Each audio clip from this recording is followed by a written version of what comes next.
Hey guys, this is Ish at Ish's Tactical Solutions, and today we're going to talk about the Springfield Armory's Elite Operator 10 millimeter, alright, in the 1911. Now, minus the way that I say 1911, yes, I know some of you get a kick out of it. We're going to get a little bit into the small details about this, and then we'll go out and shoot. I'll run a couple magazines, that way you guys can check out the function. So, one of the minuses, or two of the minuses that I want to talk about is, one, it doesn't come with that 20, 25, 30 lines per inch up on the front strap. I usually kind of like that on my 1911s. This one didn't come that way. And the next part is it doesn't come with night sights, even though it does have a front sight fiber optic, and it's pretty cool.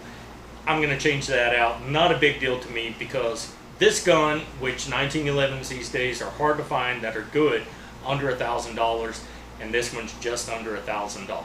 So it's turned out to be a pretty neat little gun. I'm not going to lie, it kicks, but it doesn't kick awful bad. It does kick a little more than my 45s, or the way that I'm used to a 45 kicking. How about that?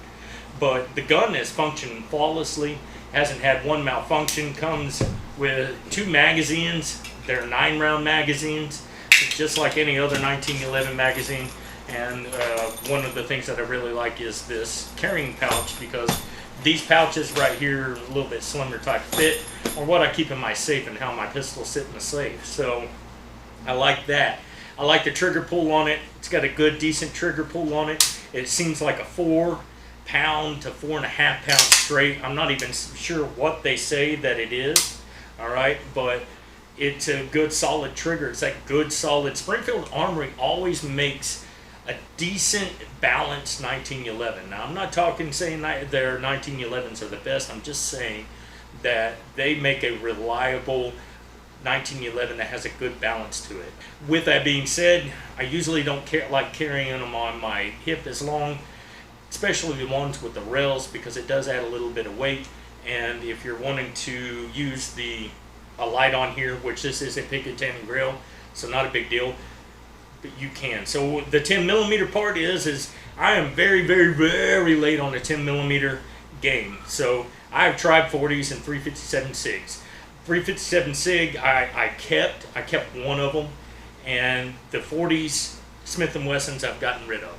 So I was always looking, and I'm always like this on cartridges, whether it be pistols, rifles, stuff like that. Oh, and also 38 Super on the pistol. I always like looking into the different cartridges and looking at all their ballistics and stuff like that.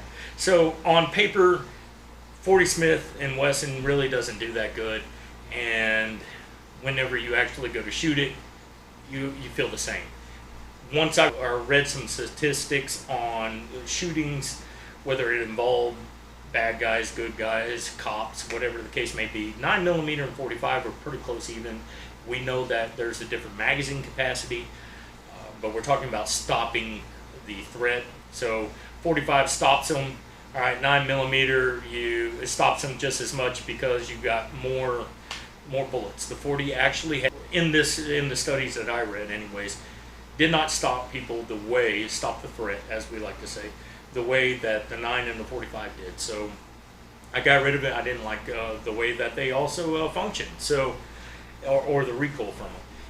And like I said, I went to 38 Super. I wasn't impressed with 38 Super. I spent a lot of money on a 38 Super, to be honest.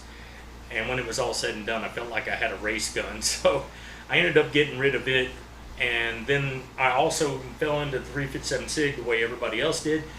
And I actually enjoyed the 357 SIG, because I do, on the ballistics, it's pretty squared away. 10 millimeter is right there. 10 millimeter has very, very good ballistics, and when you look at the stopping power, I stayed away from it, and I stayed away from it because of a stupid cause. Back in the day, because I know so many FBI guys, and so many FBI people use the 10 millimeter, and I just would not go to it, because I'm not a 10 millimeter fan. I'm not an FBI fan. How about that? So anyways, I mean, that's how I am. I'm a stubborn individual like that. Anyways, I went ahead and I got me one, and I tell you what, it has turned out to be not bad at all. So it's, it does kick more than the 40 does, but it has a lot more power. and it kicks less than the 357 SIG. The only 357 SIG I kept was a 31C, a compensated one in the block, so that I could keep that down. So this one it kicks less than 357 SIG without having that compensator or the ported barrels or anything like that. So turned out to be a pretty good gun. Anyways, we'll take it out and we'll go shoot it a few times to let you guys check the function. Probably be shooting at a 4-inch plate, and that's something I wanted to add. The first shot that I took, I was being lazy. I stepped outside on my porch, and I have a 4-inch plate, and it was 55 yards away, and I hit that thing. Now, that was pure luck because I haven't been shooting that much here lately, and I've kind of let my pistol skills deteriorate. And obviously, I need to get back into it, get basically all my motor skills and training back down. But anyways, we'll go out. Yeah, I'm probably going to miss. I'm going to be 25, 30 yards away, but that's not. It's obviously accurate. The most important thing that I'm trying to show is just its function. So stay tuned for after this if you want to see it function. So give us a like, subscribe, make us a favor. God, family, country, all in that order, and thanks for watching.